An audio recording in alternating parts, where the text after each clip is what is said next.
Bueno, comparto pantalla, a ver si se puede, ¿te parece? Dale, a ver. Joya. ¿Ven bien la presentación de PowerPoint?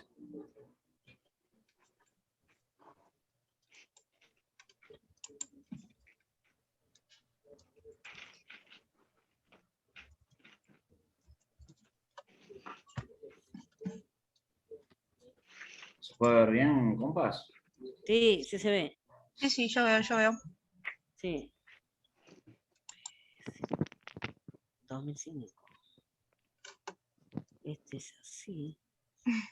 Bueno.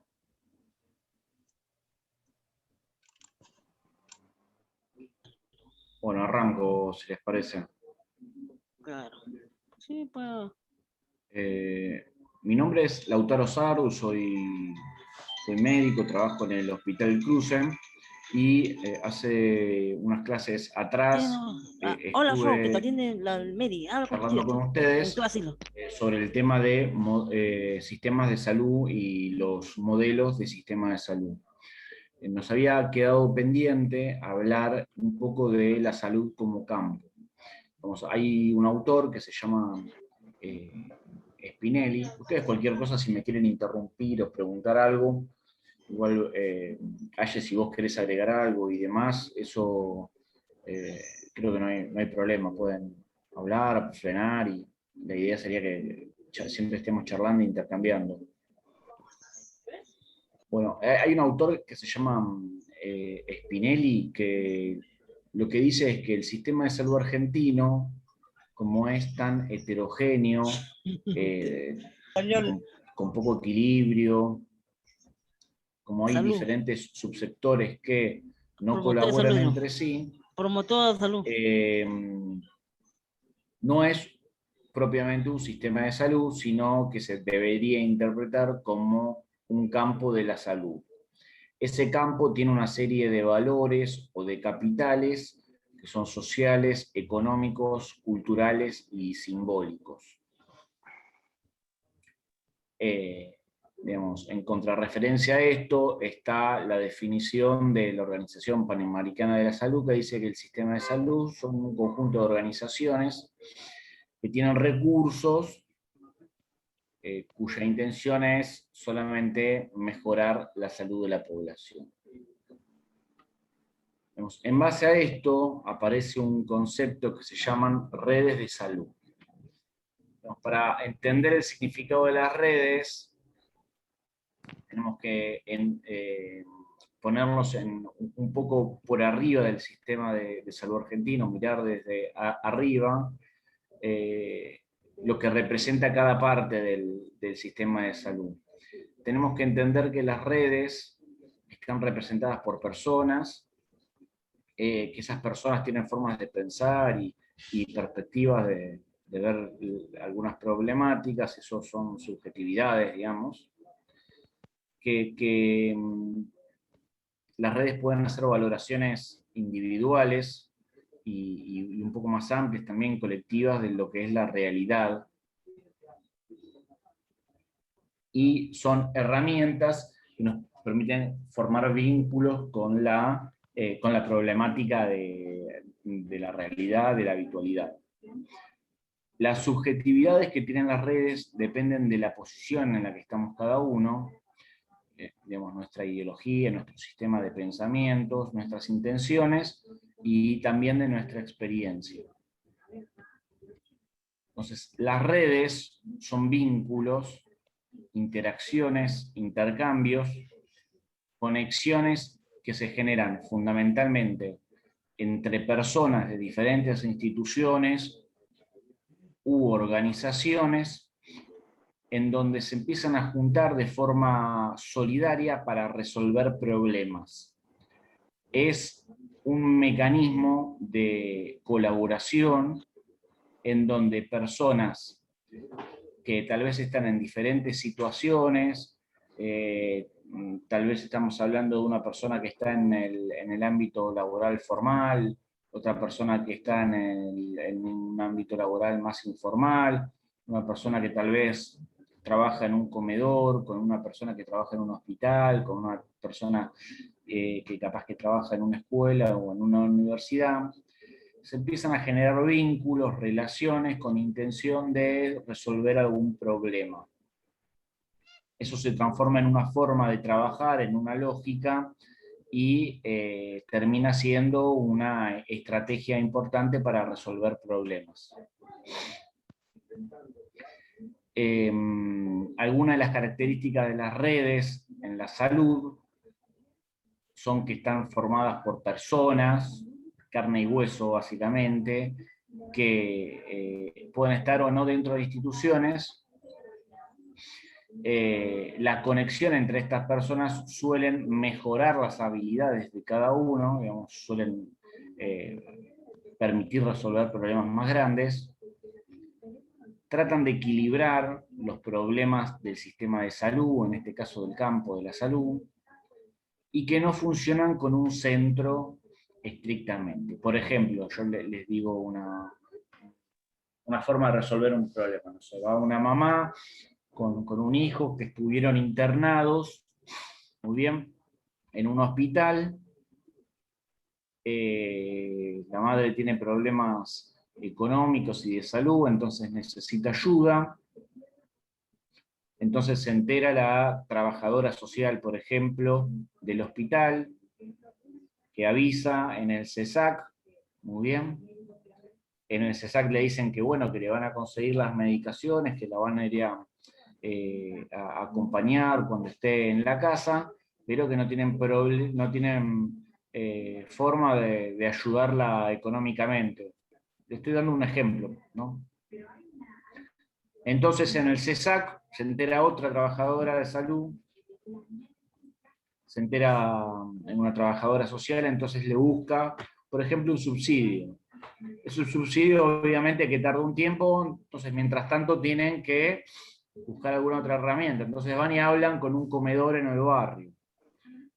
¿Sí? Entonces se enteran en el comedor y bueno, en el comedor le dicen, bueno, nosotros vamos a ir a ayudar a esa mamá con el nene, y vamos a... Muy bien, entonces estamos hablando de que la problemática comenzó o está probablemente en la casa de la madre, ¿no? Con el niño, con la problemática propia de de una madre con su hijo que tal vez tiene problemas económicos, muy bien con un niño enfermo, pero sin embargo los trabajadores del hospital intervinieron y tal vez no tenían forma de resolver el problema, pero se empezaron a mover de tal forma que se enteraron en el CESAC y que se empezaron a resolver algunos problemas, pero que otros problemas se terminan resolviendo en un ámbito que no es formal, tal vez, que es no sé, en el comedor de un barrio, en donde digamos, el comedor del barrio normalmente está formado por los mismos vecinos de la señora, ¿no? La señora no recurrió directamente al comedor.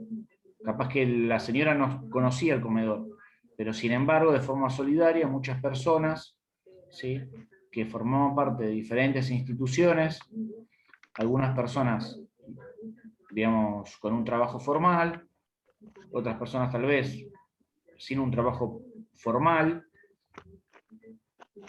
se conectan y tratan de solucionarle el problema a la compañera y al hijo. Muy bien. El único fin de todo fue ayudar a la compañera y al hijo. Esto es es un ejemplo de redes en salud. Esto es para resolver un problema puntual, tal vez muy individual, de una sola persona o de un solo grupo familiar. Pero, digamos, de esta misma forma se pueden resolver problemas más grandes.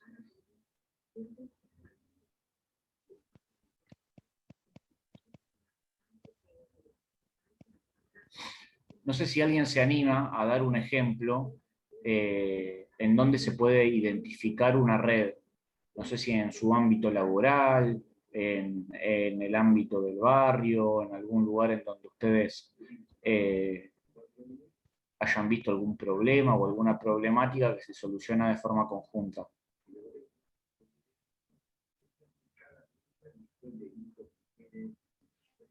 ¿Se animan a dar un ejemplo?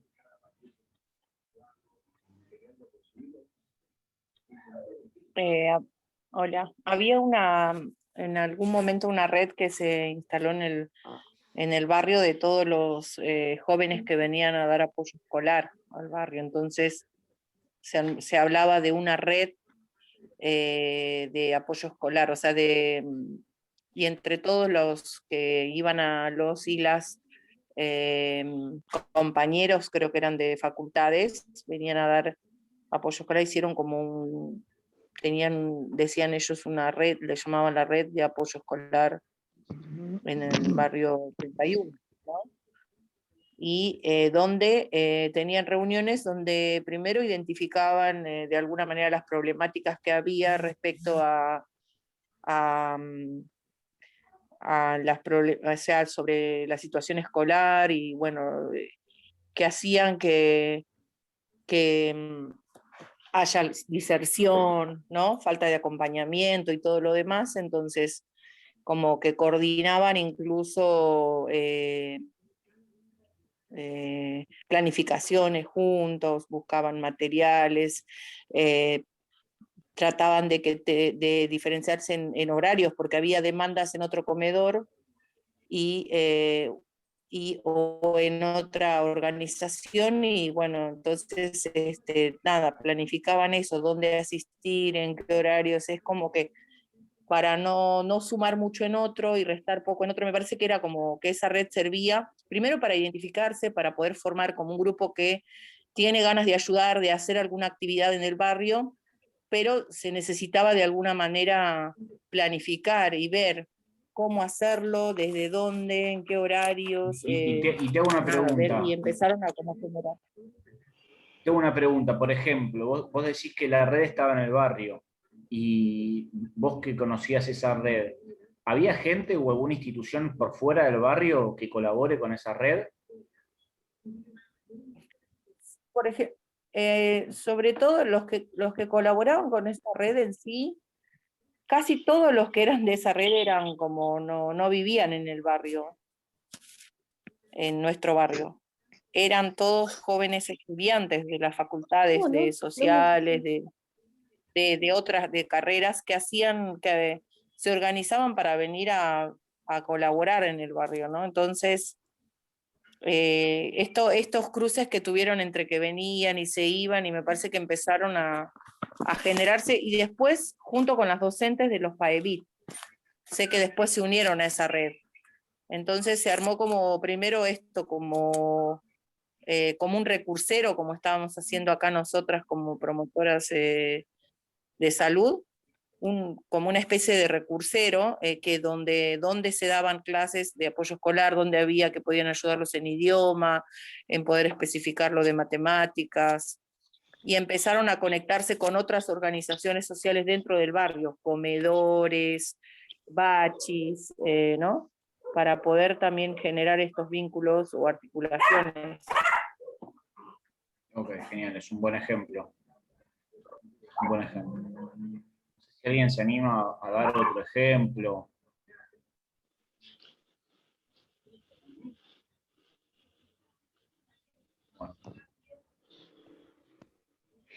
Bueno, lo que hay que entender es que... Sí. Ahora ¿Quién sí. habló? Acá en el barrio de Flores, cuando empezó todo esto de la pandemia, también había un gimnasio que armó todo un grupo de WhatsApp, un grupo de Facebook para Onda Flores, no sé si lo ubicás, que empezaron a darle alimentos y lo que necesitara cualquiera que se fueran sumando, ¿no? O sea, no sé si tanto una red, pero sí se armó una red después con el WhatsApp. Porque cada uno pedía lo que precisaba y se veía a ver quién tuviera algo para poder ayudar a la persona, ¿no? Lo bueno es que uno puede formar una red entre 2 o 3 personas sin WhatsApp y sin ponerle nombre de red. Digamos, con que un promotor, ¿no? Con que un promotor vea una problemática, ¿no? Un promotor, una promotora en el barrio, después de haber hecho, digamos, después de haber tomado esta clase, dice, a ver, quiero resolver un problema, aunque se haya olvidado de las redes, del concepto este, ¿no? Tal vez él, con intención de buscar un problema, él o ella, con intención de buscar de resolver un problema, puede ponerse en contacto con alguien, y esa persona se pone en contacto con otra persona, y empieza a trabajar de forma conjunta, con la intención de resolver un problema, y eso es una red. ¿Sí? Eso, digamos, por más simple y tonto que parezca, son conexiones que se van formando y que esas conexiones quedan. Muy bien. El día de mañana uno tiene un problema parecido o ese mismo problema se repite en otra persona y aquel que identificó esa red por la cual pudo resolver el problema ya seguramente va a tener una ventaja para, si se le presenta el problema, volver a resolverlo. No sé si se entiende, digamos. No necesariamente tiene que ser una organización compleja, ni tiene que tener tecnología, ni nada por el estilo, sino que son personas que se vinculan con intención solidaria de resolver un problema, y que bueno, que solos no se puede resolver, pero juntos sí. Esa es la lógica de la red, el trabajar en conjunto, conectado, de forma solidaria para resolver un problema en común.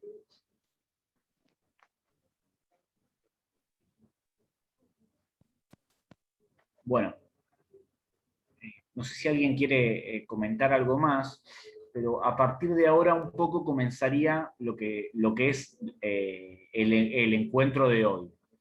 En el encuentro pasado habíamos hablado de sistemas de salud y habíamos dicho que había un sistema privado, un subsistema público, un subsistema de obras sociales.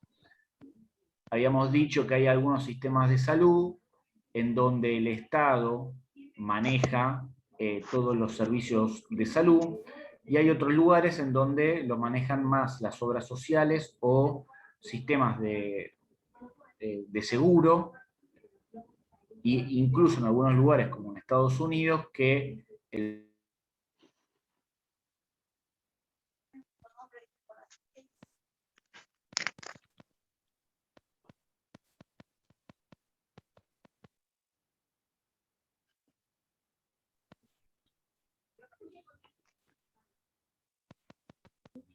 ¿Me escucho o...? Ahí está, Lauti, ahí te escuchamos. Sí, perdón, estabas diciendo. Bueno, entonces la idea era entender un poco la ideología, las ideas, como el alma de los sistemas de salud. Cuando uno habla que hay un sistema de salud privado en donde la manejan las empresas o empresarios privados, ¿no? Seguramente ese sistema de salud va a tener como una ideología, un objetivo por debajo. Públicamente te van a decir que quieren cuidar la salud, pero por debajo seguramente hay una forma de pensar, hay una forma de relacionarse, hay otras intenciones. De la misma forma que si decimos, bueno, en Cuba el sistema de salud es puramente y exclusivamente del Estado. No hay prácticamente médicos privados, ¿sí? Entonces, cuando uno se imagina eso, dice, bueno, ese sistema de salud también tiene una idea, una ideología, una forma de pensar. Los sistemas de salud tienen como un alma adentro. Para entender un poco cuál es ese alma, cuál es esa ideología, ese pensamiento dentro de los sistemas de salud, les quiero hacer una pregunta muy simple. En el sistema de salud, o pensando en un servicio de salud, un servicio sanitario, ¿quién cura? ¿Quién es el que tiene el poder de curar? Con que me den una o dos palabras como respuesta, para mí es suficiente. Pero quiero que varios se animen a responderme. ¿Quién cura? Norberto, vos te animás en el sistema de salud, es decir, ¿quién cura? No hay que pensar mucho, ¿eh? Hay que tirar una primer palabra, Los no sé, médicos. los médicos. ¿Quién más se anima? Roxana, no sé si te animás a responder la pregunta. Sí, yo te dije, los médicos. Ah, bueno, está bien. Yubinka, entonces, le pregunto a Yubinka, pensé que era Yubinka la que había...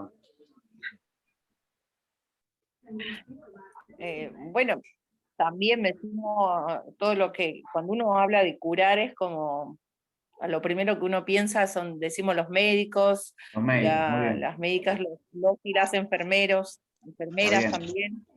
Ok, ahí sumó a... Y le sumaría también a psicólogos y psicólogas. Muy bien. María, no sé, alguien más si se anima a responder. Sandra. En general yo digo todos los médicos de todas las especialidades. Ah, muy bien, agregó a todos los médicos de las especialidades diferentes. Esa respuesta me encantó. Sí, totalmente. Y también que estuve leyendo que también, bueno, depende de las creencias, que también curan, como yo me río, pero Decile, dale. esos curanderos. Curanderos, claro. Sí, que también curan, es cuestión de fe. Claro, muy bien, es verdad. Y años en diferentes lugares antes, hay diferentes, algunos le dicen chamanes, otros le dicen curanderos, otros le dicen la madrona. Sí, y bueno, años antes, esos chamanes curaban con hierbas y que a veces no utilizan la medicina. Bueno, está bien que las personas, todos los doctores y las doctoras y de diferentes especialidades nos curan, como también nos curan de lo que tenemos, es también la medicina. Años antes se utilizaba mucho que a médicos, los chamanes utilizaban las guías y que hoy por hoy hay personas que lo siguen utilizando por ahí, qué sé yo, un té de baico o por ejemplo para los riñones el pelo de choclo, y hay diferentes yuyitos que por ahí nos curan sin necesidad de llegar a la medicina. Genial. A los medicamentos. Genial. Buenísimo. Bueno, mi pregunta era un poco dirigida a saber cuál es la perspectiva de ustedes hacia lo que, digamos, hacia el representante o lo más importante, pero no digo por importancia, sino por representatividad de los sistemas de salud. Normalmente cuando se pregunta esto, todos suelen pensar en el médico o en algo relacionado a la medicina. A veces a mí me cuesta decirles médiques y siempre como que me piso yo y hablo de los médicos y las médicas y me vuelvo a corregir, pero por lo general la respuesta a esa pregunta es los médicos. Digamos, en masculino, los varones y médicos. Los y las enfermeras, los y las psicólogos,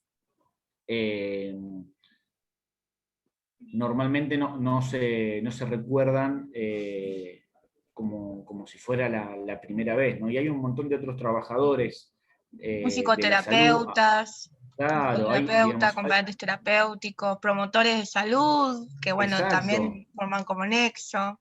Exacto, digamos, el sistema de salud no hay una persona que cura. En el sistema de salud, si vos le sacás hoy en día el kinesiólogo, por ejemplo, o el enfermero a la unidad de terapia intensiva del hospital más famoso de Buenos Aires, los tipos no pueden hacer nada. Claro. Aunque sean los más capos y que tengan el auto más caro y que vayan con el reloj de oro, vos sacás a los enfermeros de una terapia intensiva o de un quirófano, por decir de alguna forma, y no pueden hacer nada. Es más, probablemente pueda hacer más el enfermero solo que el médico solo. Muy bien, y lo digo de nuevo, lo dije en masculino, ¿no? Digamos, puede ser que haga una enfermera mucho más que una médica o un médico solo en una unidad de terapia intensiva. Pero ¿por qué siempre respondemos nosotros que los que curan son los médicos? Porque, digamos, los sistemas de salud se han modelado, se han hecho ya desde hace muchísimo tiempo con una ideología, digamos, con una forma de que todos los trabajadores de la salud piensen de determinada manera. Eso se llama paradigmas en la salud o paradigmas en los modelos de salud, ¿se entiende? Digamos, hay como ejemplos o modelos en el sistema de salud que están enfrentados, ¿sí? Que están enfrentados. Normalmente nosotros, igual que la mayoría del mundo, están más identificados con lo que es el modelo flexneriano o el modelo del médico hegemónico. Digamos, no por nada todo el mundo responde médico, ¿no? Porque, digamos, el modelo flexneriano o el modelo del médico hegemónico lo que propone es eso mismo, al médico como una figura central en el sistema, ¿sí? En donde, como dice la diapositiva, digamos, la formación en medicina se transforma, digamos, es la capacidad, es equivalente a la capacidad de dominar y aplicar algunos principios y disciplinas que tienen que ver más que nada con la biología y la clínica médica. Entonces, crean al médico no para que sea una persona solidaria ni nada por el estilo, sino para que tenga la máxima capacidad de manejar algunas disciplinas que fundamentalmente tienen que ver con lo biológico. ¿Sí? Ese es el modelo flexneriano o el modelo de médico hegemónico. Se llama modelo flexneriano porque lo crea Abraham Flexner más o menos en 1910, y tiene que ver con la formación de médicos en Estados Unidos.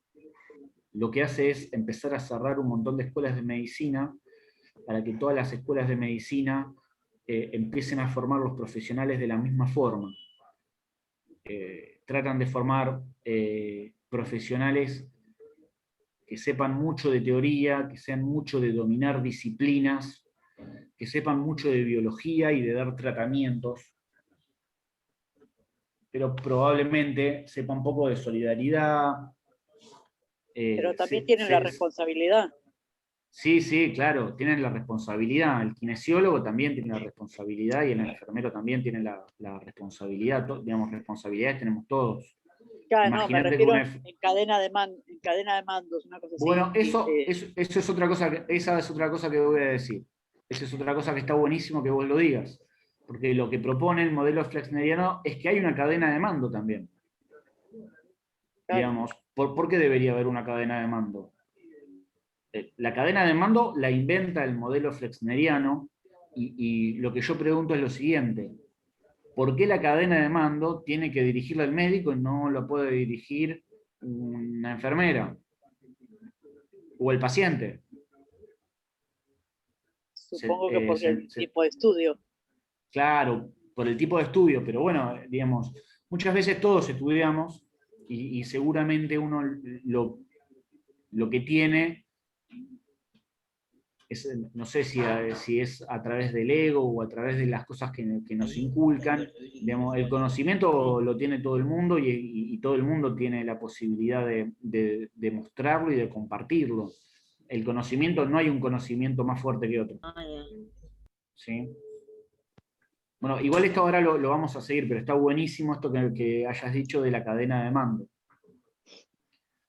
En contraposición a este modelo del médico hegemónico, del modelo flexneriano, hay un modelo de medicina social que se le dice modelo crítico o modelo de salud crítica o de salud colectiva, ¿sí? Que obviamente surge después en contraposición del modelo flexneriano.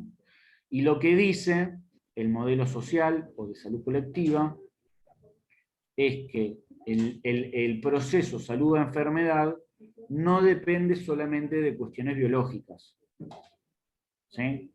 Que también dependen de los estilos de vida, del medio ambiente, depende de cuestiones biológicas, pero también de, por ejemplo, los sistemas de cuidados de salud.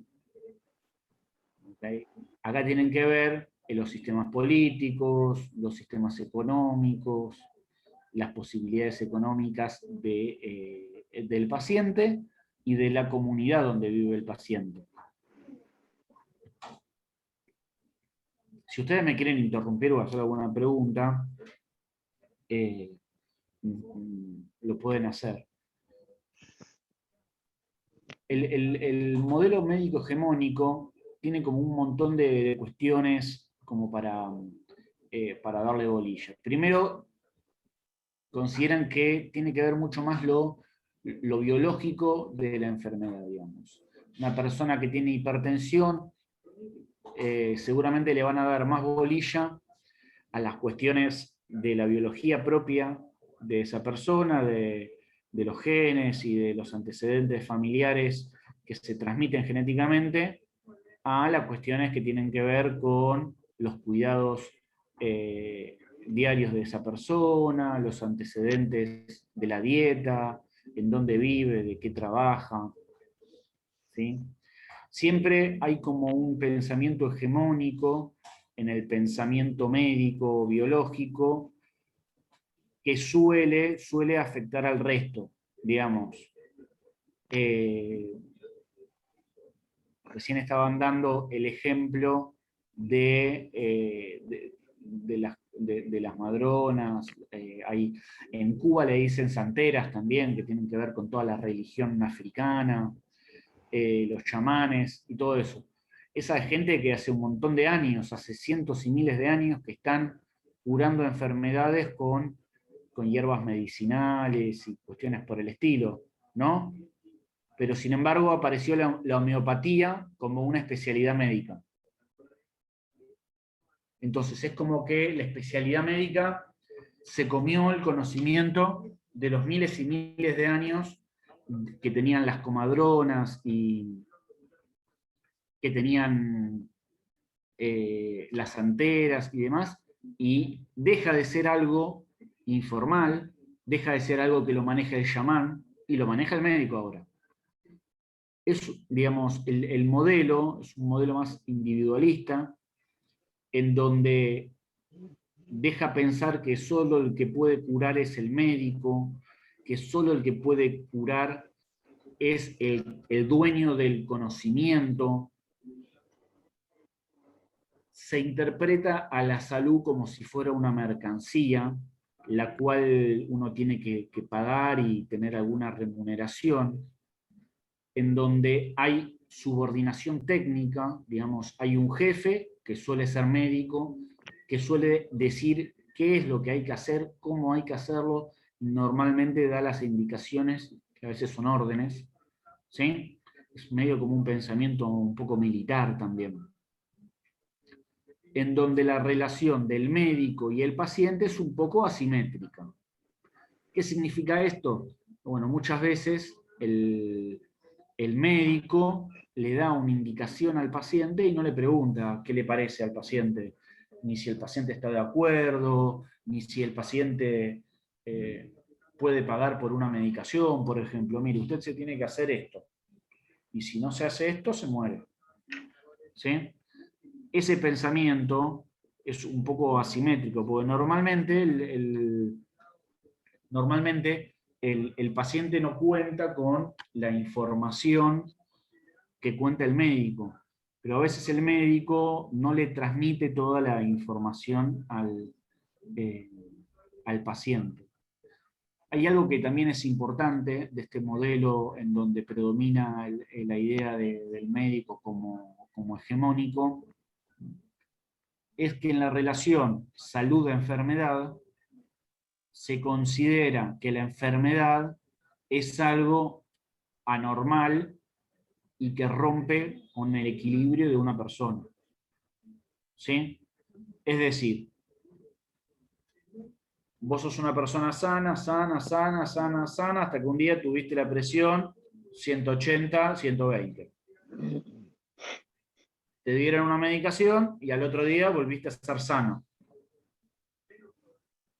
¿Se entiende? Sí. En realidad, esa persona capaz que es hipertensa hace un montón de tiempo, o capaz que está teniendo conductas de dieta o de cuidados que la pueden llevar a tener la presión alta. ¿Sí?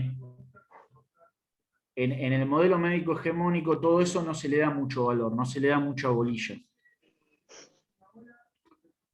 Se interpreta muchas veces que el paciente es responsable, con este mismo ejemplo de una persona con la presión alta. Bueno, el problema es que el paciente tiene la culpa porque come con sal, no se cuida, le gustan las cosas fritas, ¿sí? Un poco que se lo culpabiliza al paciente. Normalmente el médico suele resolver casi todos los problemas con alguna medicación. Eso se llama medicalización, ¿sí? Por ejemplo, cuando uno va a la guardia, fue de nuevo con la presión alta, que esto que el otro, te dan una pastillita y te bajaron la presión. Pero pocas veces te recomiendan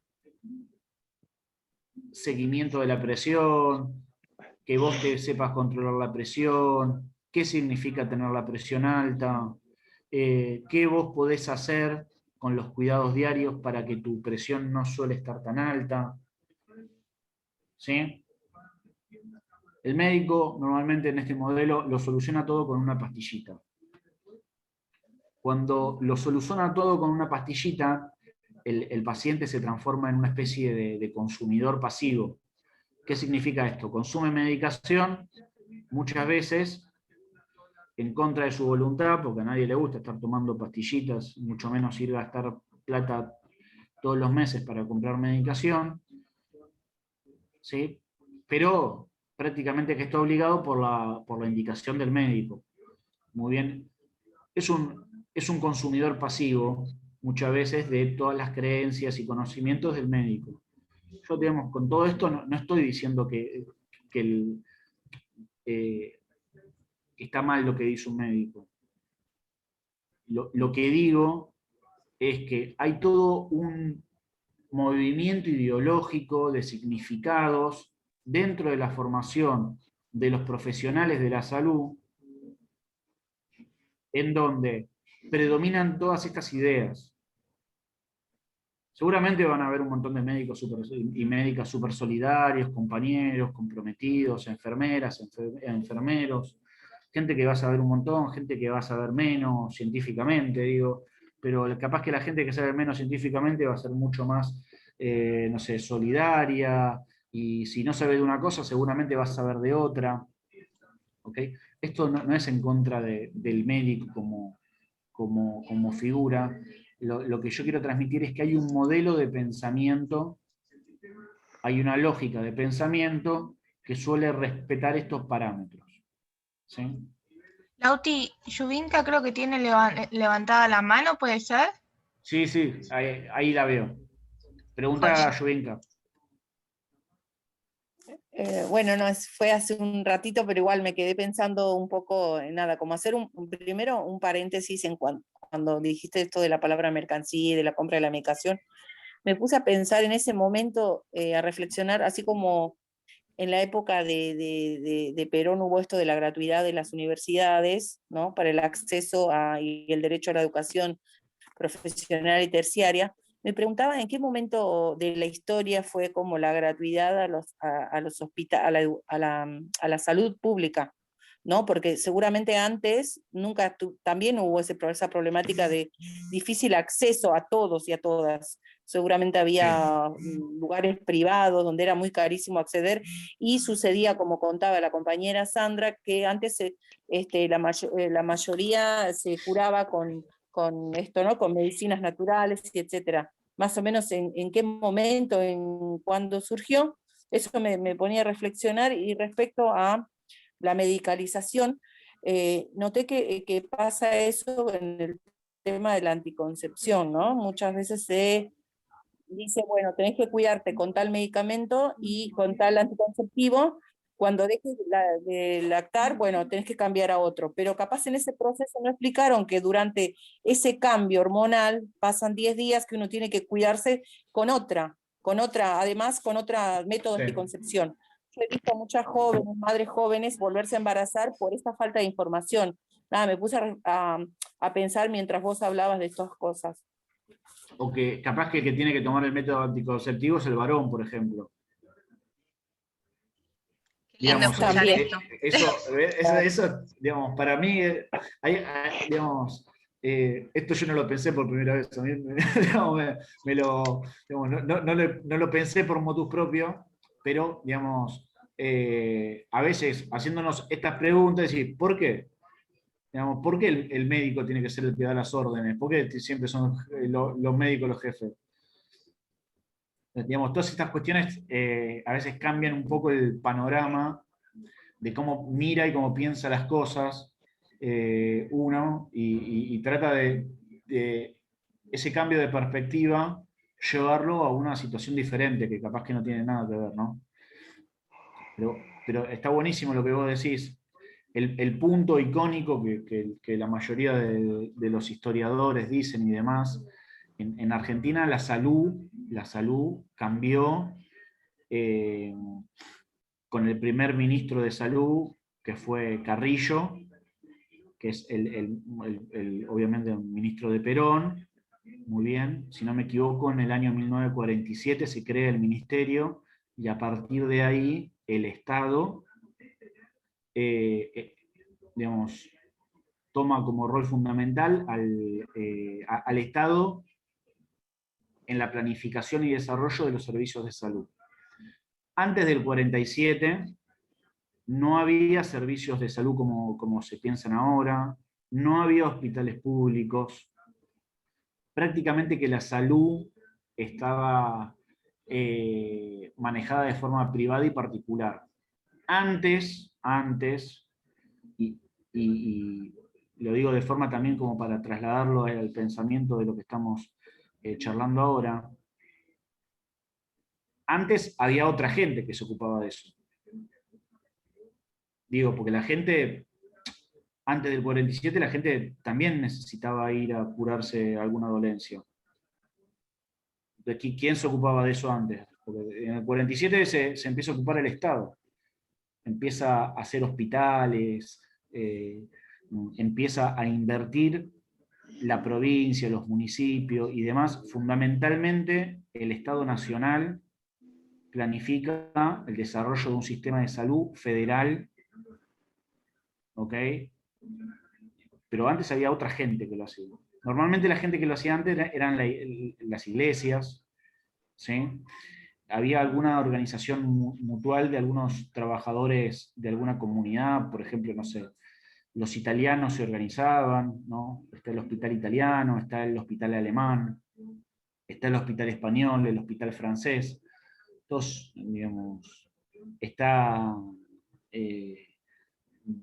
digamos, en ese otro momento habían, por ejemplo, algunos trabajadores que de forma solidaria también, no sé, los panaderos, tenían alguna forma de mutualismo en donde resolvían sus problemas de salud. Pero fundamentalmente la iglesia tenía muchísimo poder, ¿sí? Y habían organizaciones que estaban manejadas por lo que son las damas, ¿sí?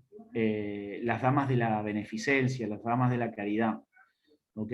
En su momento, si uno, incluso tal vez hay algún edificio o alguna chapa de bronce en algún caserón que sigue contando la historia. Digamos, había casas en donde, por ejemplo, una madre soltera una madre con un hijo pequeño, soltera, podía recurrir a pedir ayuda por cuestiones sociales y de salud a las damas de beneficencia, que las damas de beneficencia no eran más que las mujeres, las esposas, las madres de las familias más ricas de Argentina, ¿no? Por eso es cuando evita Claro, por eso, digamos, Evita empieza a hacer algunas Evita cosas y que no esta le no, gusta a esta todo el rechaza mundo. de Claro, exacto, digamos.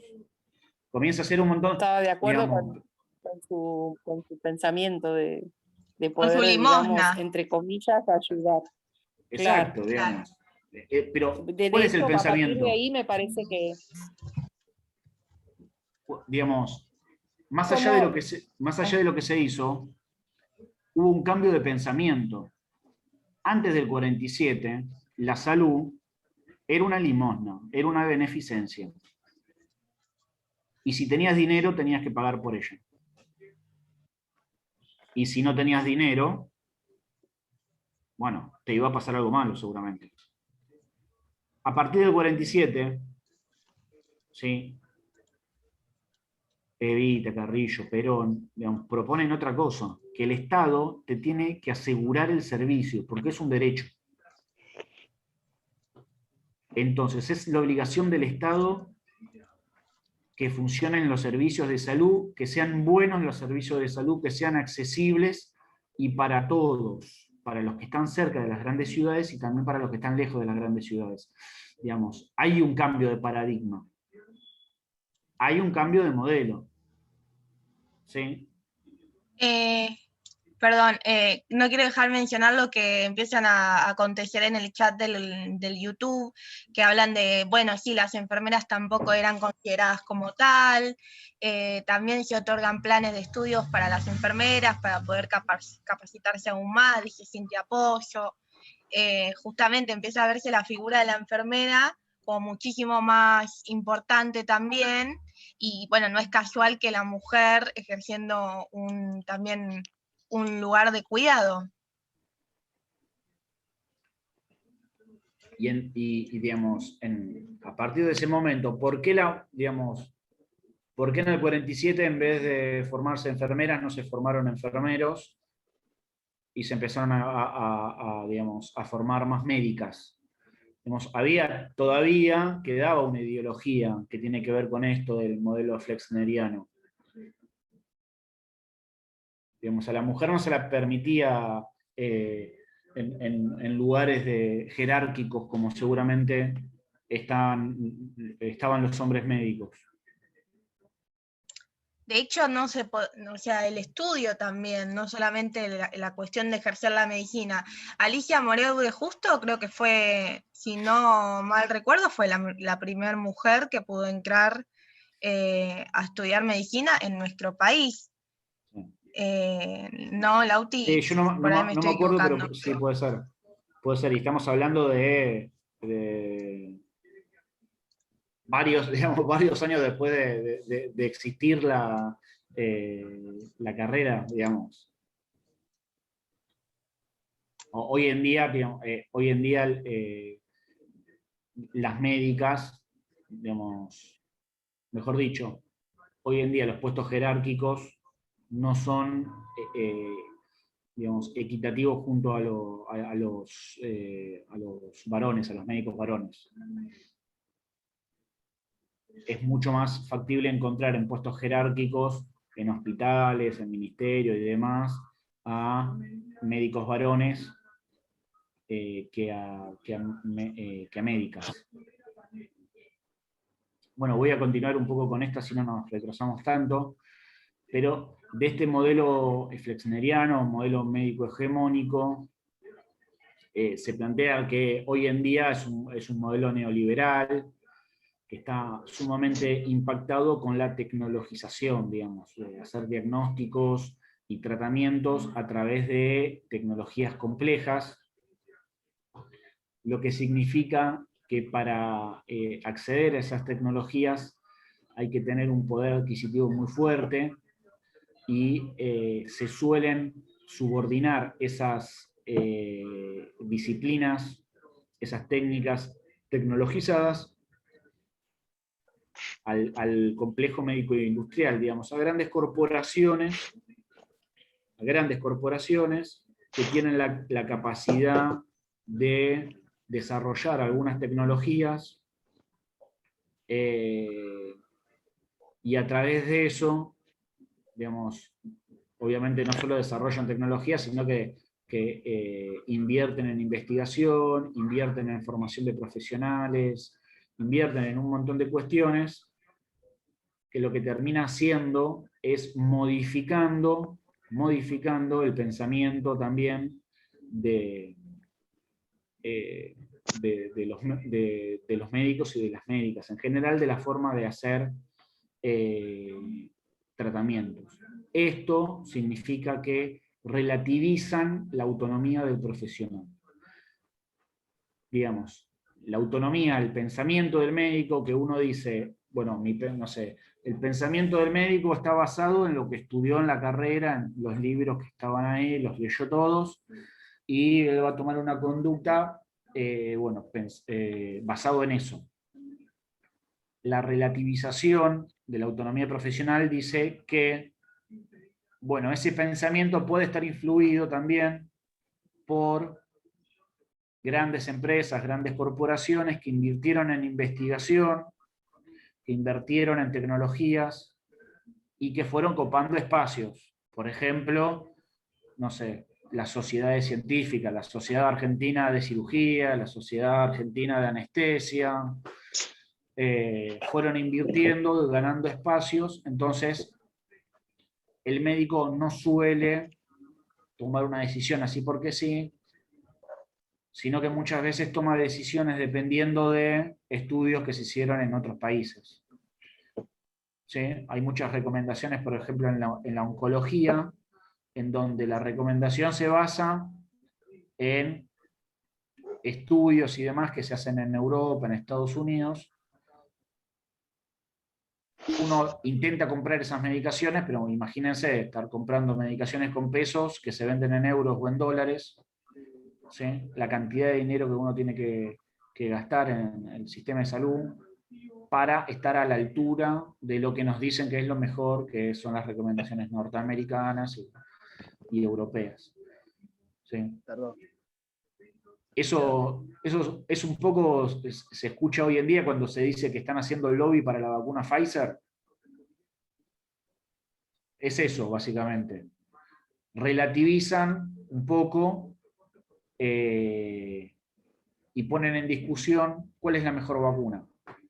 ¿Y quién las comparó, digo yo? ¿Por qué una es mejor que la otra? Si son todas nuevas. La mayoría prácticamente que están en fase 3, pero siempre hay gente que dice esta vacuna es mejor que la otra. Digamos, ¿por qué? Aparte, ¿por qué salen a decir que es de la Pfizer? Y no sé, y no la China, o no, nadie tiene evidencia de eso. Se pelean mucho por eso. Digo, ¿por qué? Porque hay empresas, bueno, hace poco estaba escuchando, digo, para que tengan noción de lo importante que son las corporaciones de salud, que, bueno, la única vacuna, si no me equivoco, creada por una institución estatal es la Sputnik, digamos. Si no me equivoco, el Guatemala, que es el centro que crea la vacuna Sputnik, es el único del Estado ruso. Pero todo el resto son privadas. Imagínense que ningún Estado tuvo el poder, excepto el ruso, de crear vacuna. Ningún Estado. Creo que hasta las chinas son de empresas privadas también. Pero ningún Estado tuvo el poder. Pfizer tuvo el poder, AstraZeneca, Moderna, todos pudieron tener vacunas, pero ningún país, incluso estoy hablando de Alemania, de Italia, Francia, países que uno diría, bueno, son países poderosos. Ninguno tuvo el país de generar una vacuna, todos dependieron de empresas y de lo que quiere la empresa ahora. Y las empresas no. ¿Cómo? Perdón, acá Norberto, apuntando a lo que vos decís, comenta, entonces todo está sospechado hacer un negocio. Sospechado no. Y la salud es en parte un gran negocio, si no, habría un montón de patologías que no tuvieron el origen que tienen. Y Por supuesto que hay intereses que son terribles. Hoy en día el hecho de que la patente de la vacuna no esté abierta de manera pública, habla de que claramente hay un interés económico de poderío que está haciendo más mella que el interés al primer derecho de la vida, por ejemplo, porque nos presentamos entre el derecho a la propiedad privada, como es tener una farmacéutica y un laboratorio, y el derecho a la vida. Y acá lo que parece que prima en estos casos es el derecho a las ganancias, digamos. Pero ahí lo que está fallando es la Es una Organización Mundial de la Salud, que es la que debería obligar a liberar la vacuna. Bueno, déjame hacerte un comentario producto de esto. Uno pensaría que hay gente más poderosa que Pfizer, ¿no? Digamos, uno piensa que viene la Organización Mundial de la Salud, se sienta con el dueño de Pfizer y le dice, mire, señor Pfizer, usted a partir de ahora tiene que compartir su vacuna de forma solidaria. Usted no va a perder dinero, pero vamos a empezar todos a producir su vacuna. Y el Larry Fink, creo que se llama el dueño de Pfizer, dice, bueno, es verdad, sí, pobres los argentinos, los uruguayos que no tienen la vacuna, yo voy a compartir cómo se hace nuestra vacuna para que todo el mundo acceda. Eso sería ideal, lo fácil.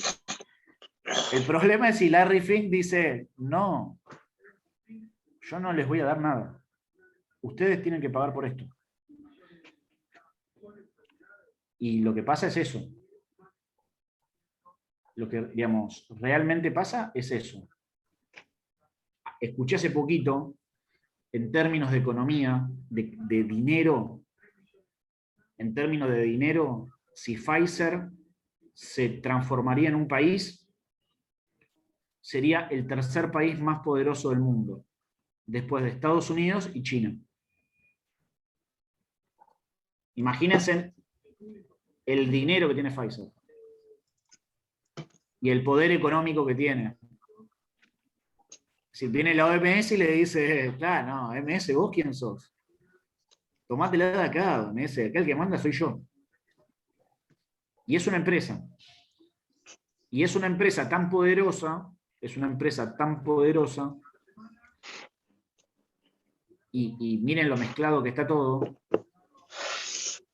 es que los fondos buitre, no sé si se acuerdan de BlackRock, que era un fondo buitre que fueron dueños de nuestro futuro, creo que lo son todavía, en parte, digamos, eran todos los que tenían, los dueños de nuestra deuda,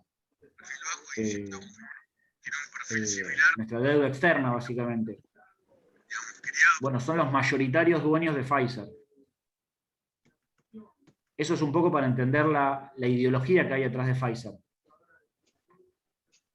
Digamos, los dueños de Pfizer son dueños también de un fondo común de inversión que se llama BlackRock, que entre otras cosas lo que hace es quedarse con la deuda de países pobres como nosotros, no por ser buenos, sino también para someternos a nosotros, ¿no? Porque esos tipos eran los que, no sé si se acuerdan de los fondos buitre y todo eso, eran ellos. Digamos. No solo que a la OMS le dicen que no, sino que si nosotros le decimos algo, nos van a decir, no, ustedes Argentina tampoco, nosotros nos deben.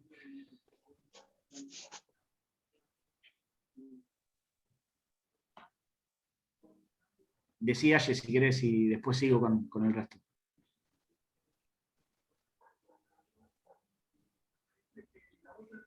Que es entendible que haya gente que quiera financiar el tema de la vacuna y que con eso quiera tener algo de plata. No estamos en contra de que haya científicos y personas que trabajan, no estamos en contra, pero digo, por ejemplo, Cuba, que creo que se estaba viendo si podían salir la vacuna y se hacía al costo de lo que de justamente el costo de lo que salía hacer la vacuna. eso tiene muchísimo más sentido, tiene una cuestión más solidaria con la vida, que cobrar una cantidad, una millonada, y hacer que un tanto de la población, que encima no es cualquier parte de la población, es la población más pobre, que es a lo que siempre apunta el neoliberalismo, por desgracia. Entonces, eso es como para pensar.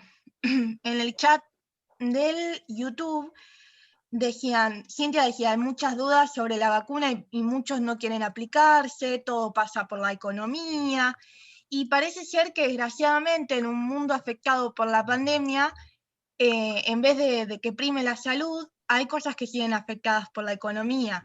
Ojo, una cosa no es separada de la otra, porque también este es un discurso que hemos escuchado mucho, esto de elegir o la vida o la economía. Y me parece que no es tan así, porque no son separadas las cosas, las personas no vivimos en el aire, lo que vivimos también es economía, digo, todo cuesta, todo cuesta plata, digamos, y se ha comprobado que uno aportando, dándole lugar a la vida, también está eligiendo en parte salvar la economía, como lo que ha pasado con las restricciones el año pasado, ¿no? De bueno, si se trabaja o no se trabaja, lo que pasó en Estados Unidos, que al final el expresidente en ese momento, Donald Trump, dijo, no, bueno, vamos a seguir trabajando a toda máquina para que justamente la economía no se vea afectada, y al final la economía se vio afectada, y el doble, porque muchos trabajadores y trabajadoras se terminaron enfermando, y eso tiene un costo. Entonces es como la economía y la vida parece que están por caminos opuestos cuando debiesen ir por el mismo camino.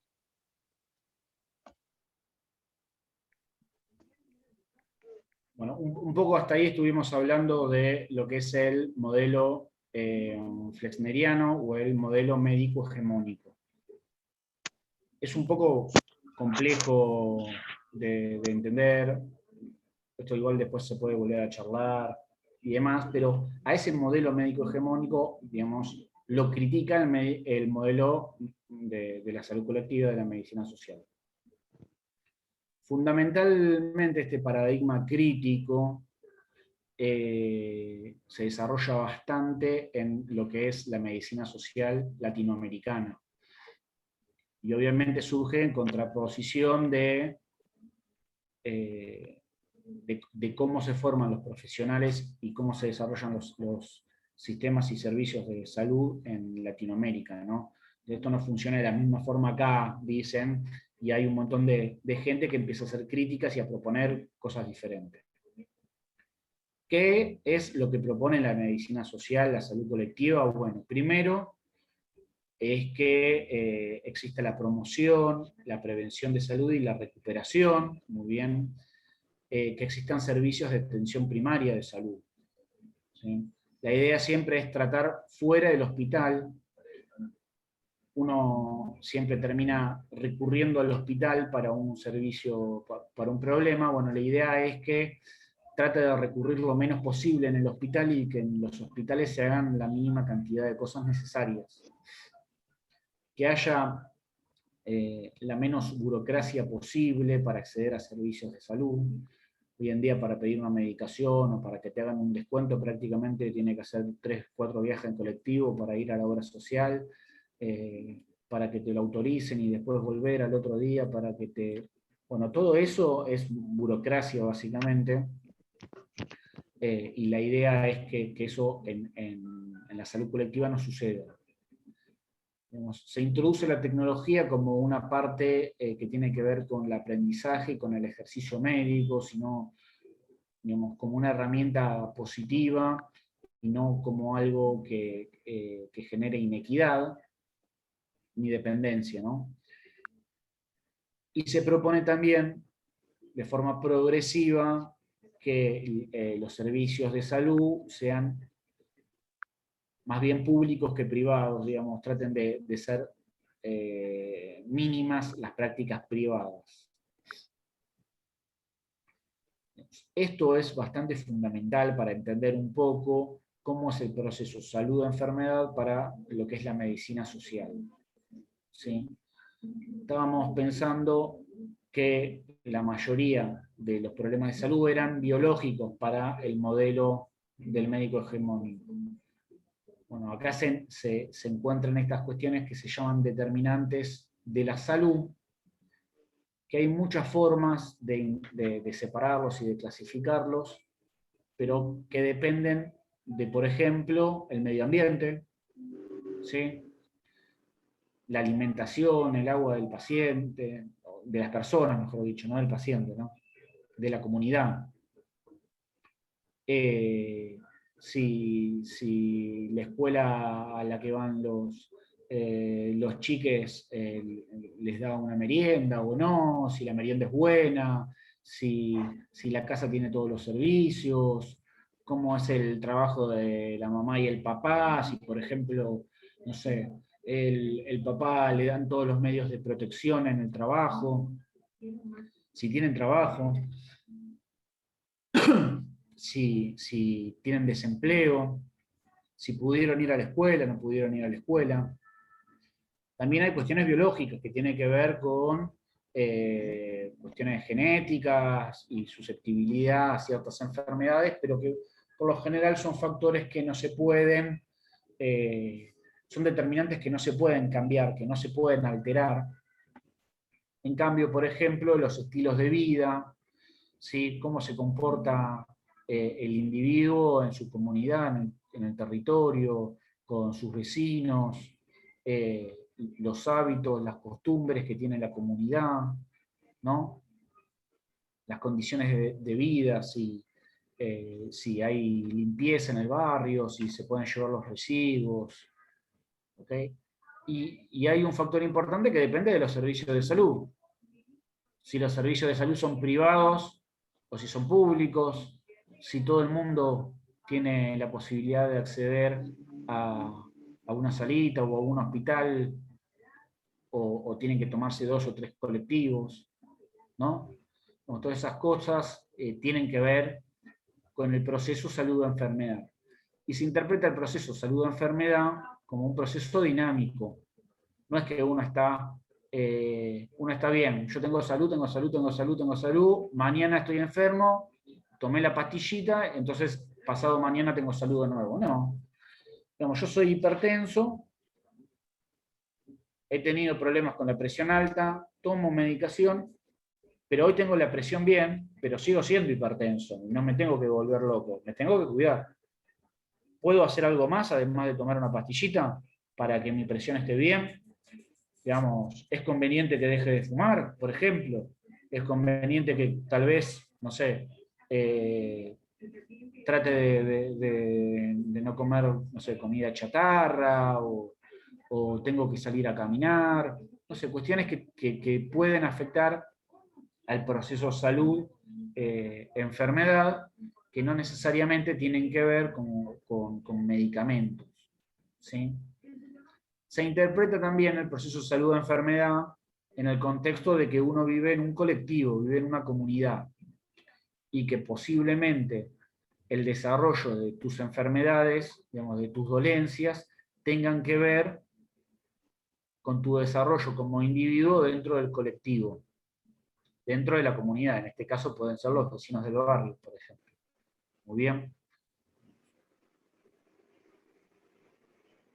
Por lo general se interpretan algunas dimensiones, ¿sí? Que tienen que ver con los determinantes que estuvimos hablando, muy bien, con cuestiones que tienen que ver con la sociedad, con la economía, con la política, con cómo se trabaja en el país, cómo está organizada tu vida, si tenés que trabajar toda la noche, o si tenés un horario de trabajo más reducido, entonces tenés tiempo también para llegar a tu casa y cocinarte algo que capaz que es un poco más sano, por decirlo de alguna forma, ¿no? Por dar un ejemplo tonto. Tiene que ver con la comunidad, con el modo de vida de la comunidad, y tiene que ver en singular con los estilos de vida de las personas, ¿no? Todas estas cuestiones se vinculan entre sí y dan como resultado un proceso de salud-enfermedad que es integral y que depende de un montón de factores. ¿Sí?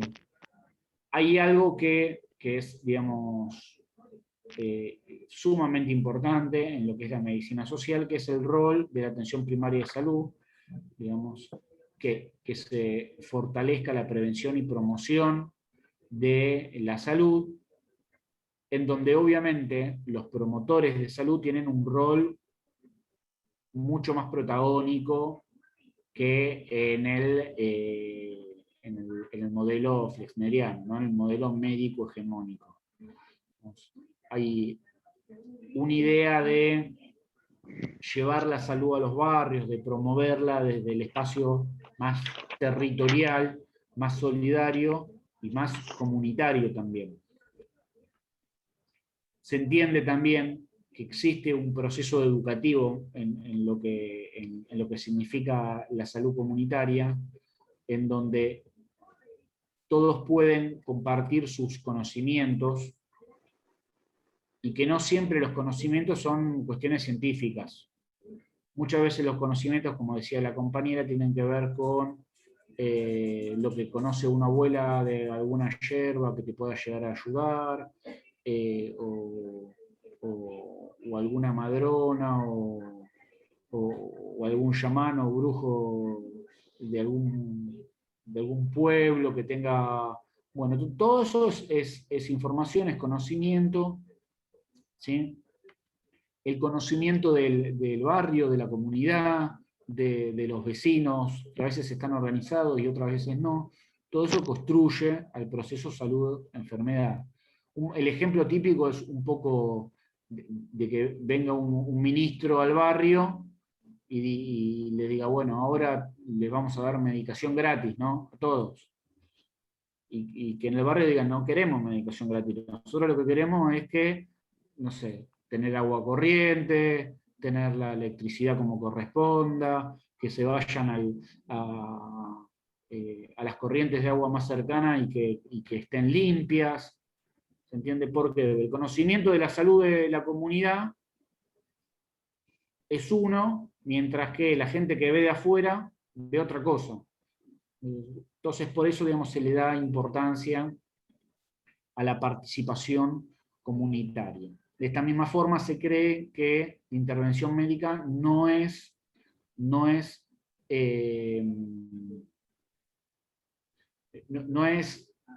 totalmente necesaria, muchas veces no hace falta que intervenga un médico, ¿sí? Para resolver un problema de salud. A veces muchos problemas de salud se resuelven con otros trabajadores de la salud, ¿sí? Y a veces muchos problemas de la salud se resuelven sin que intervenga ningún médico, digo, porque tener agua corriente uno no se lo va a ir a pedir al médico del hospital. Y seguramente tener agua corriente es una cuestión que depende de los políticos, del que está gobernando, y que seguramente tienen muchísimo más impacto en la salud del barrio, de la comunidad, que cualquier medicación que te pueda dar el médico, ¿no? Se entiende todo este proceso como un proceso de transformación, que idealmente se tiene que dar a nivel territorial, a nivel del barrio, de la comunidad, de los vecinos, que tiene que haber participación de la comunidad para entender cuáles son los problemas de salud, pero no solo para identificarlos, sino también para resolverlos. Todas, digamos, estas cosas que estuvimos hablando es para transmitirles que, digamos, este último modelo entiende a la salud como un derecho. No es una mercancía, ¿sí? Es un derecho. Y el derecho debe estar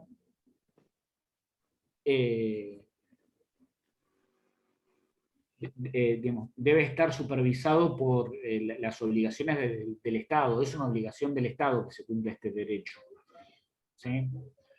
Y es una obligación del Estado que exista equidad en el acceso a los servicios de salud, que los servicios de salud sean distribuidos según los riesgos, muy bien, y según las necesidades de la comunidad, pero también tiene que haber equidad en la distribución del saber y del poder, digamos, que no solo tiene que estar el conocimiento dominado por una persona o por un grupo selecto de personas, sino que el conocimiento también tiene que estar en las comunidades, se tiene que compartir, y no tiene que caer de arriba, como a veces se pretende resolver todo.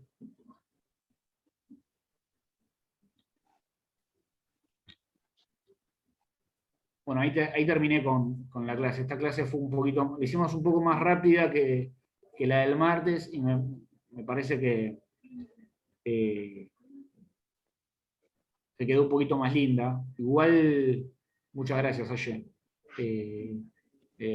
Igual me parece que tenemos un rato para charlar y para ver, no sé si quieren contar alguna experiencia ustedes, si se entendió lo que yo dije o no se entendió nada.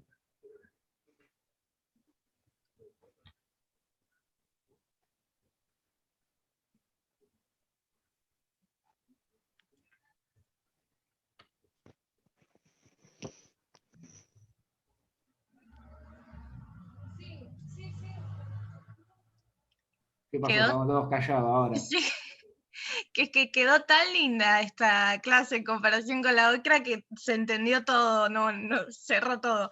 Es importante que hagan las preguntas que quieran, porque como dice Lauti, promotores de salud van a ser ustedes y van a ser parte de este proceso de enfermedad y salud, digamos. Así que, nada, si quieren hacer alguna pregunta, este es el momento. Estuvo muy bueno lo que salieron las reflexiones políticas, me parece que es bastante Sí, muy bueno, muy bueno. Es como que todo tiene que ver con todo. A mí me pasa, perdón que hable sin levantar la mano, pero no, sí. como que lo que fui escuchando como que colaboró de alguna manera para poder como que también poder definir, si se quiere decir, no sé si es la palabra exacta de definir, pero poder un poco esto de definir lo que es una promotora educativa, promotora de salud comunitaria, ¿no? Y como que mientras decía esto sobre las redes, que decía que eran las redes, ¿no? Como que son humanas y no son solo instituciones, que equilibran diferencias y funcionan en campos heterogéneos. Digo, ¿cuánto hay de nosotras y nosotros como promotores, como futuros promotores en salud comunitaria, en lo que dice, ¿no? Porque estamos en el territorio, ¿no? Recorriendo se está recorriendo un territorio como tal, y es totalmente heterogéneo, ¿no? Y va más allá, digamos, no estamos en una institución, sino en el territorio. Y hace también que se vayan generando vínculos con la comunidad, no sé, desde poder comunicar, de poder informar, de poder escuchar, porque nosotros sabemos que la tercera edad hace que muchas veces necesita que alguien lo escuche y le preste atención, no sé, unos minutos. Quizás quiere contar lo que le pasa físicamente y emocionalmente. Digo, esas funciones, esos vínculos, esas que permiten, digamos, en estos recorridos quizás como promotores hacen que también de alguna manera se potencien nuestras habilidades con relacionarnos con la comunidad, como que me ayudó mucho a poder también seguir como pues sacándole para mí una definición de lo que es ser una promotora, ¿no? Respecto a la salud comunitaria. Y esto como que cuán importante de que uno no está en una salita, en un CESAC, estamos en el territorio, ¿no? Como recorriendo ese territorio, como acercándonos al vecino, a no sé, esto de que van las compañeras y los compañeros que van a hacer el recorrido mañana, esto del puerta a puerta, de que si vemos un adulto mayor pasando, preguntar. Eso me parece que me ayudó muchísimo a reflexionar todo lo que estuvimos viendo, cómo se fue haciendo la historia también, ¿no? desde dónde viene lo histórico en cuanto a la salud pública y los derechos, y que siempre se piensa que el que cura y el que sana son las y los médicos. Sin embargo, así como se dice del sujeto pedagógico, creo que el sujeto en la salud es amplio de pensar y que nosotros somos parte de ese sujeto que cura, ¿no? Nada, desde ese lado es mi reflexión. Buenísimo, muchas gracias. Los promotores y las promotoras en lo que es la interpretación de las redes en salud, es como que ahí se tienen que poner la 10 ellos, ¿no? Es el espacio de ellos, ¿no? Digamos, no, claramente no sé cómo es, ni qué hacer, ni cómo hacerlo, pero hay que hacerlo. Seguramente como cualquier otro espacio nuevo que uno vaya a ocupar,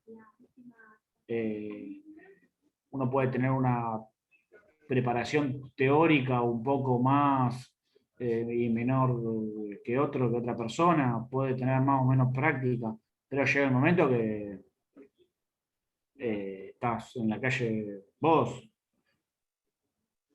y por suerte no estás solo, ¿no? Porque estás con toda tu comunidad, digamos, esa es la única diferencia.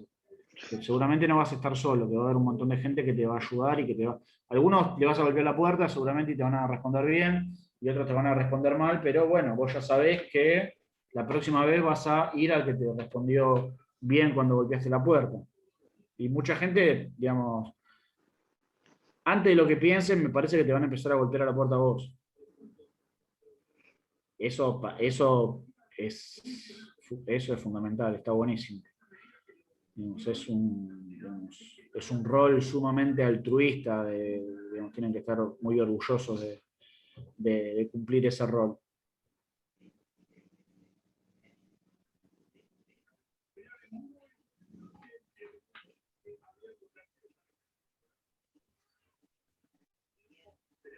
No sé si alguien quiere hacer alguna otra pregunta o algo.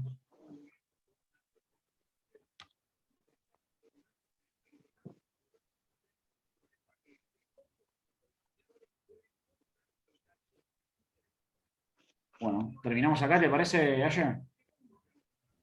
Bueno, les quería recordar que mañana, primero felicitarlas y felicitarlos, porque mañana va a ser el Día del Trabajador, la trabajadora, que la pasen bien en el feriado, descansen, y recordarles a aquellas personas que puedan y se hagan un tiempo para ir a hacer la posta de salud y el rastreo de personas de 60 años en la 21, que es a las 14, que se pueden anotar, que va a ser de a burbujas, así justamente respetando todos los protocolos, y que bueno, si tienen algún tiempo libre y quieren empezar un poco la tarea de la promoción desde el territorio, con todo lo que estuvimos hablando, se pueden sumar y lo pueden dejar en el grupo, y los anotamos y les esperamos mañana.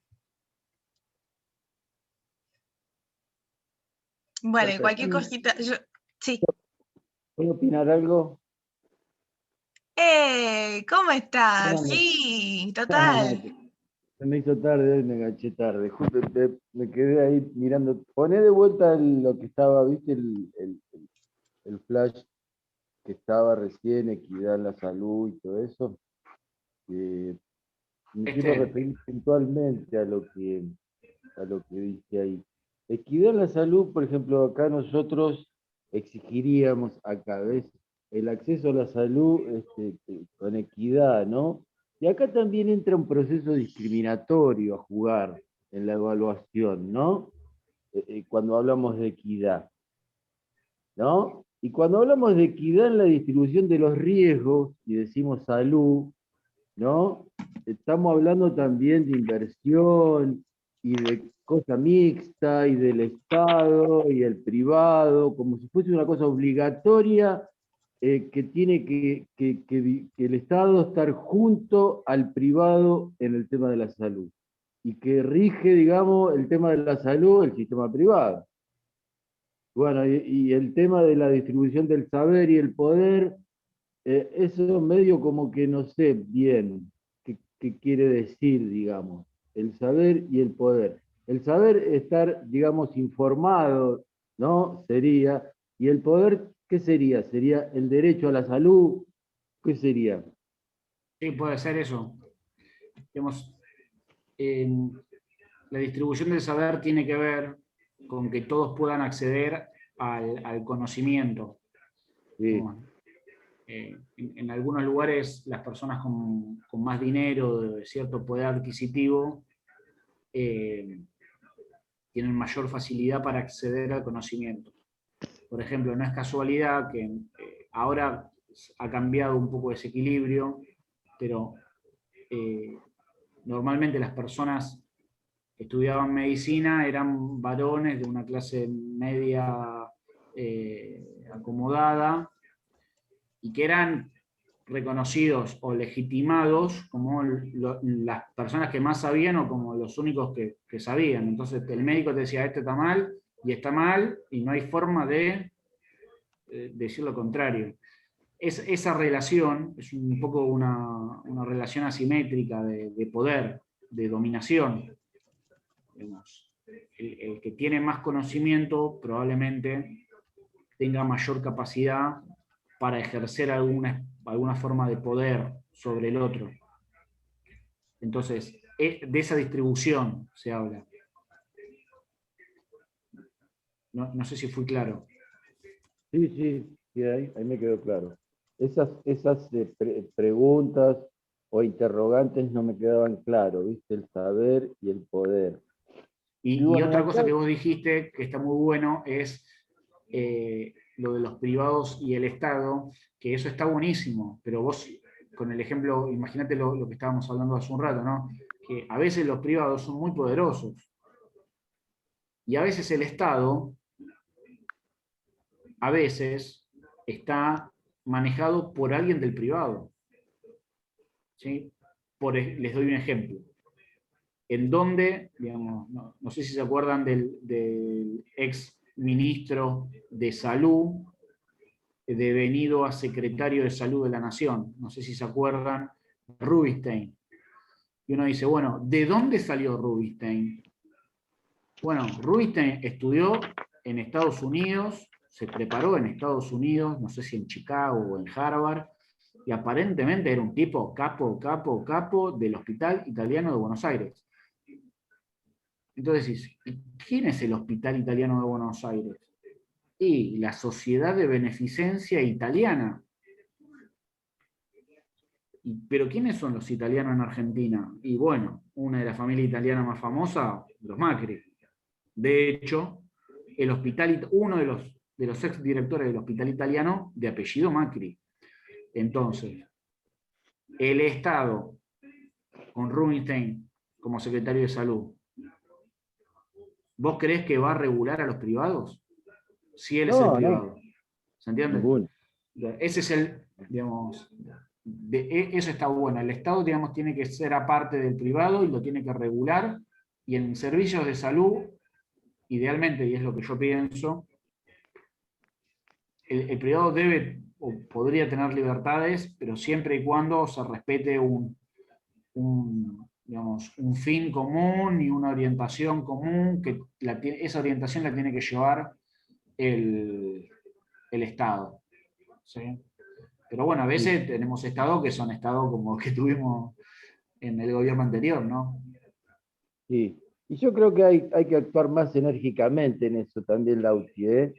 Porque el tema de que también el privado se ha fortalecido con el Estado y ha producido vaciamientos, se ha producido un montón de cosas que nos trajo un problema. Y, viste, es como que algunas personas lo toman como algo de decir, bueno, lo vamos a solucionar mañana. Es un tema bastante importante, digamos, eso es un tema, ¿no? Estamos hablando, digamos, cuando se empieza a modificar el sistema de salud con Carrillo, que recién hablábamos con la compañera, Claro. el Estado argentino era dueño del 80% de las instituciones de salud pública de Argentina.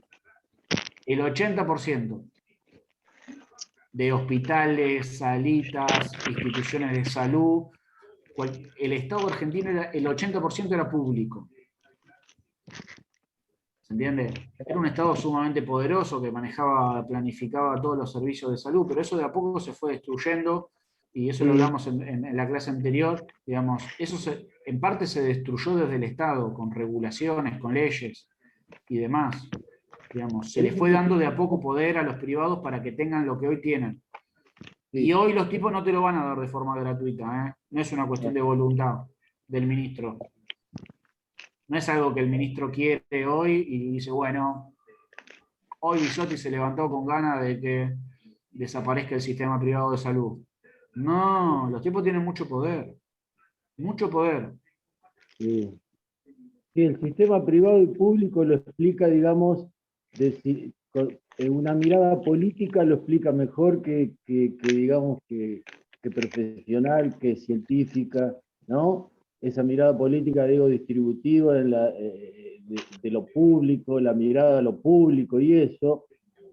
La mirada política creo que es más precisa con respecto a la mirada científica, ¿no? Porque claro, obviamente antes era diferente la cosa, vos siempre lo decís y la gente también lo dice, y yo también lo digo, porque había una unidad política de conceptos. Hasta la derecha pensaba que lo público era lo mejor y todo eso. Ahora, digamos que por ese lado también se explica, ¿no? Es muy difícil, digamos, crear algo con este nivel de antagonismos que hay, ¿no? Con este nivel de consenso no podés lograr nada. No podés, mirá, no podés lograr ni que la gente se vacune. Claro. No podés lograr ni eso, porque vos decís que la vacuna es buena y se te llena la plaza con gente que dice que la vacuna está hecha de no sé qué cosa, que nos quieren envenenar a todos. Sí, ni eso. Hay un nivel de consenso que es muy bajo como para realmente cambiar algunas cuestiones. Y algunas cuestiones se cambian con consenso. De hecho, hoy estaban diciendo en el noticiero una escuela en Miami que prohibió a los alumnos, a los docentes vacunarse. Ese tipo de cosas son muy llamativas. Son sumamente llamativas. ¿Por el tema religioso o algo de eso? Ante una sociedad atemorizada, tenerlo a él como el gran... Digamos, hay una ideología antivacuna que es muy profunda, digamos, no es menor. Digamos, hay